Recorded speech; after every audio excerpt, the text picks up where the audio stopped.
उड़िया बाबा को भी एक उपासक ने प्रश्न किया था कि महाराज जी मन कैसे होता है? तो उड़िया बाबा ने उत्तर दिया, नियम पालन से। यदि हम नियम पर दृढ़ रहें तो मन हमारा क्या कर सकता है? नियम तो परमात्मा देखता है, हम लोग नियम पर दृढ़ नहीं रहते, इसी से हमारे देश की दुर्दशा है। संध्या बंदन तक का नियम जाता रहा, भजन करने के लिए नियम की बड़ी आवश्यकता। हाँ, बड़े नियम की आवश्यकता है। तो जैसे प्रातः काल से सायं काल तक की हर व्यक्ति की अपनी एक दिनचर्या होनी चाहिए। ऐसा नहीं कि आज हम 4 बजे उठे, कल 7 बजे उठे, पर फिर मन को आप कंट्रोल नहीं कर पाएंगे। मन के लिए एक दिनचर्या होनी चाहिए कि हमको 10 बजे सोना है, 4 बजे उठ जाना है, तो फिर 4 से 4:15 नहीं होना चाहिए, 4 बजे उठ जाना, ऐसा नियम बना ले। और उठ करके हमको थोड़ी देर नाम जप करना है, थोड़ी देर हमें वाणी जी का गायन करना है, थोड़ी देर हमें ध्यान, एक अपनी दिनचर्या। फिर हम अपने संसार के कार्य के नियम, जो संसार के कार्य है, उनको भी करते हुए भगवान को समर्पित करें। जैसे जो पद में है, जो आपको राष्ट्र सेवा मिली है, जो आपको समाज सेवा के पद मिले हैं, या आपको जो घर की सेवा के कार्य मिले, उनमें बहुत धर्म पूर्वक आचरण होना चाहिए।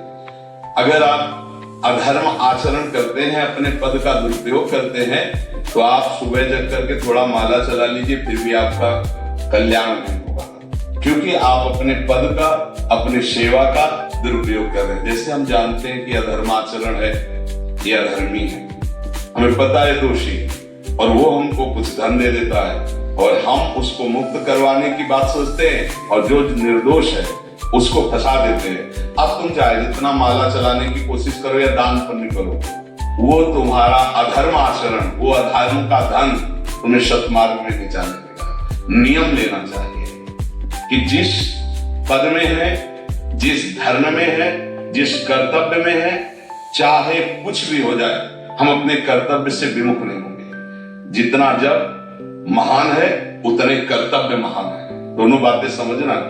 जब माला फेरा और इसके बाद बेईमानी, अधर्माचरण, इनका कोई नियम नहीं है कि हमें कैसे चलना है, तो वो माला काम नहीं कर पाएगा, क्योंकि उसका तभी सत्य भाव माना जाएगा माला जपला जब धर्माचरण नियम से। बोले वो बड़े कट्टर नियम वाले हैं, उनको घूस नहीं, आप उनको भयभीत करके नहीं काम करवा सकते, प्रलोभन में काम नहीं करा सकते। ये हमारी गृहस्थी है ना, तो गृहस्थी के पालन के लिए धन चाहिए, और धन के लिए हम धर्म को आगे रखें, धन को नहीं। धर्म को, हमारा कर्तव्य क्या, प्रायः जैसे पूज्य बाबा ने कहा, आज हमारे देश में बहुत दुर्दशा हो रही है। दुर्दशा हो रही, क्यों? क्योंकि सब अपनी जगह से गलत हो रहे हैं। अगर अपनी जगह हम ठीक रहे तो हमारी दुर्दशा नहीं होगी, हमारा भजन कम होगा, लेकिन हम धर्म से चल रहे हैं तो हम विजयी होंगे, हम भगवान को प्रसन्न कर सकते हैं, क्योंकि हमें जो कार्य मिला है वो भगवान का ही कार्य, सृष्टि भगवान का कार्य। जैसे नए बच्चे कुछ वकालत पढ़ रहे थे, तो यहाँ के प्रश्न किया था कि हम जानते हैं कि वो दोषी नहीं है, हम जानते हैं कि वो दोषी है, पर दोषी हमें पैसा दे रहा है, तो हम वकालत पढ़ी इसीलिए, हम उसको जिताएंगे, तो क्या कोई पाप है? तो उनका खुला पाप है। बोले नहीं, हमारी कोई ऐसा कंपनी दो, ऐसा कुछ बोले कि हमारी कंपनी को ये सिखाया जाता है, तो हमको तो ये करना ही होगा, अगर नहीं करेंगे तो हमारी वकालत का मतलब क्या रहा? तो नहीं, वकालत का मतलब अधर्मी को मुक्त करवाना नहीं है, वकालत का मतलब अधर्मी के सबूत एकत्रित करके उसको दंड दिलवाना है, और धर्मात्मा को मुक्त करवाना है। अब इसके लिए आपके पास अर्थव्यवस्था अगर कमजोर भी है, तो धर्म व्यवस्था आपकी पूरी है। धर्म व्यवस्था ठीक है तो परिवार स्वस्थ रहेगा, सुखी रहेगा, भगवान आप पर प्रसन्न रहेंगे। अच्छा, फिर हमने तर्क रखा कि जैसे आपकी बहन के साथ कोई गलत व्यवहार करे, आपको पता है, और वो आपको 10 लाख रुपया घूस दे, तो क्या आप उसका पक्ष लेंगे? नहीं, तो फिर दूसरी बहन के साथ किया। अब यहां विचार करना, अपने भाई का अगर कत्ल किए हो, मुझे पता हो कि ये दोषी है, तो क्या हम पैसे से उसको मुक्त करने देंगे? लगेगा कि जान की बाजी लगा देगा तुम्हें हम। ऐसे ही एक गरीब आदमी की किसी ने हत्या की, तो आपका पक्ष बनता है, पर ये ज्ञान कहां मिलेगा? बिना अध्यात्म के ज्ञान तो मिलेगा नहीं। ज्ञान तो इस बात का मिला कि कैसे पैसा कमाया जाए। अच्छा, वो पैसा यदि अधर्म से आया है तो आपकी दुर्दशा कर देगा, आपकी बुद्धि भ्रष्ट कर देगा। तो जो बाबा कह रहे हैं कि आज हमारे समाज की बड़ी दुर्दशा हो रही, उसका कारण यही है कि हमें अध्यात्म का ज्ञान नहीं, हमें धर्म का ज्ञान नहीं, और बड़ी बड़ी गलतियां हो जाती है। बिल्कुल पता है आदमी निर्दोष है और हम धन के प्रभाव से उसको दंड दे देते हैं। वो दंडा भगवान जब आपको पलट कर देंगे तो आप सह नहीं पाओगे, उसका परिणाम बहुत बुरा होता है। तो इसलिए समाज को चाहिए अपने अपने कर्तव्य का पालन करते हुए एक नियमावली बना ले। जैसे कुछ दुकानों का नियम होता है कि वहां फिक्स रेट होता है, नहीं होता, वहां ये नहीं चलेगा कि कसम से कहते हैं कि तुम्हें हम अपना जान करके कि 100 रुपया मीटर मिला, हम बिल्कुल मुनाफा नहीं ले रहे। ये झूठ क्यों बोल रहे हो? दुकान खोले मुनाफा के लिए, झूठ क्यों बोल रहे हो? नहीं लेंगे मुनाफा, हम जितने का लाए उससे मुनाफा लेंगे, पर 120 रुपया मीटर देंगे, कपड़ा बढ़िया है, नाप फिट है, इससे नीचे नहीं उतरेंगे, हमें सफाई देने की जरूरत नहीं है, या हम कसम खाते हैं या ऐसा जानते हुए बिजली है, दुकान है, नौकर लगे हैं, तो इसका मुनाफा लेने के लिए दुकान खोलेंगे, कोई दान करने के लिए तो नहीं। तो सबको पता है मुनाफा लेगा, लेकिन एक फिक्स दाम, उससे 10-20 रुपया का मुनाफा लेकर के हम उसको बेच रहे हैं। लेकिन झूठ क्यों बोले? झूठ के बिना धंधा नहीं चलता, नहीं, ऐसा नहीं है। अब असत्य बोलोगे तो उससे जो आपको मुनाफा मिलेगा वो आपकी बुद्धि भ्रष्ट करेगा, और सत्य है कि मुनाफा के लिए वही चीज और आप एक फिक्स रेट में दे रहे हैं, बढ़िया। अब अगर आप कोई मिलावट करके भोजन सामग्री दे रहे, आपको पता है, तो जो खाने वाले के हृदय में बैठे हुए भगवान है वो तुम्हारे जीवन में मिलावट कर देंगे, तुम्हारा जीवन महान दुखमय हो जाए। ये कहां समझा जाता है? एक आदमी सिंथेटिक दूध बना रहा है, उससे कहो ये अपने बच्चे को पिला, नहीं पिलाएगा। फिर ये दूसरे का बच्चा जब पिएगा तो उसकी हालत क्या होगी? दूसरे शरीर में जाएगा तो हालत क्या होगी? वो केवल धन की बुद्धि रखता है। एक आदमी घी में केमिकल मिला रहा है, एक ऐसे अभक्ष पदार्थ मिला है, वो स्वयं नहीं खाएगा, लेकिन वो होटलों में भेजा जाएगा, हजारों लाखों लोग खाएंगे, बीमारी बढ़ेगी, उसको रुपया से मतलब है। ये चीज, ये दुर्दशा हर जगह धर्म का ज्ञान न होने के कारण फैल रही, नहीं फैल रही। एक मरीज बीमार है, असली दवाओं में पैसे ज्यादा है, नकली दवा लेकर के असली के दाम में बेच देना, उसको बिल्कुल फायदा ना होना, लेकिन परमात्मा देख रहा है। तुम जानते हो नकली दवा है, वो तो नहीं जानता बेचारा, ज्यादा पढ़े लिखे नहीं, किसान आदमी गांव का आया है, तुमने दे दिया और उसने पैसा दिया असली के। अब वो पैसा तुम्हारी बुद्धि भ्रष्ट करेगा, तुम्हारे परिवार में कलह पैदा करेगा और तुम्हारा पतन कर देगा। ऐसे हर डिपार्टमेंट में, हर विषय में यदि हम अपने धर्म से चले, अपने सत्य से चले और थोड़ा भी भजन होगा, वो आपको उत्तम गति प्रदान करेगा। पर ऐसा कहां समझ में आ रहा? अध्यात्म के बिना भला ऐसा समझ में आएगा? तो इसीलिए कह रहे हमारे देश की दुर्दशा हो गई। पूर्वजों में पहले ये था कि हमारा धर्म नहीं जाना चाहिए चाहे प्राण चले जाए, हमारा चरित्र नहीं जाना चाहिए चाहे सर्वस्व नष्ट हो जाएगा।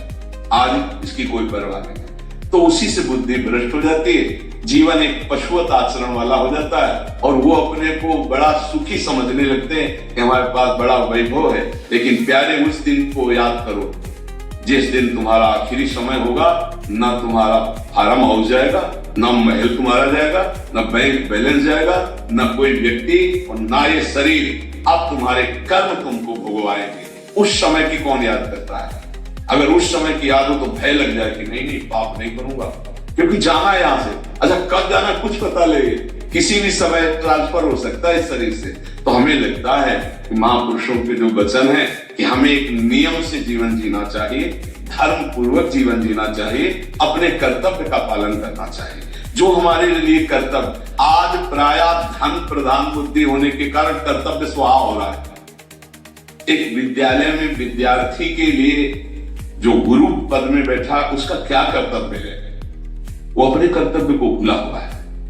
भला छोटे छोटे विद्यार्थियों को, जिनकी नींव पूरे राष्ट्र सेवा में, समाज सेवा में बन सकते हैं, अगर उनको हम सही शिक्षा नहीं दी तो उनका पूरा जीवन बर्बाद हो जाएगा।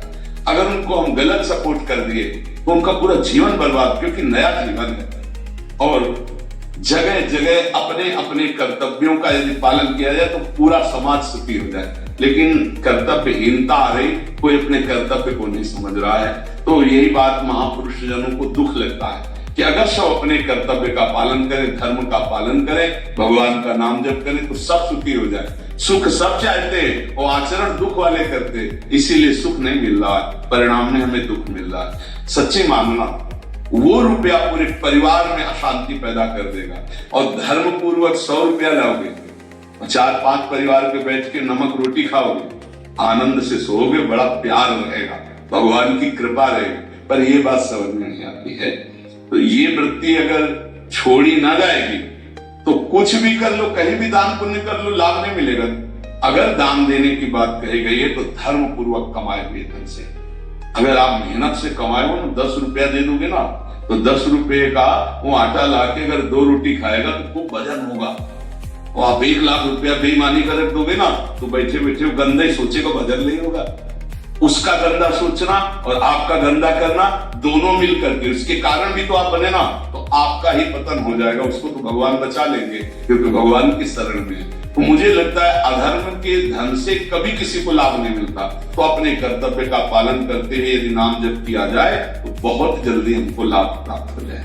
बहुत सुंदर मतलब ये चर्चा होती है। अगर आप लोग इसको धारण कर ले तो निहाल हो जाएगी। सच्ची कह रहे, ये जो बातें हैं ये बहुत सुंदर जीवन को पुष्ट करने वाली है।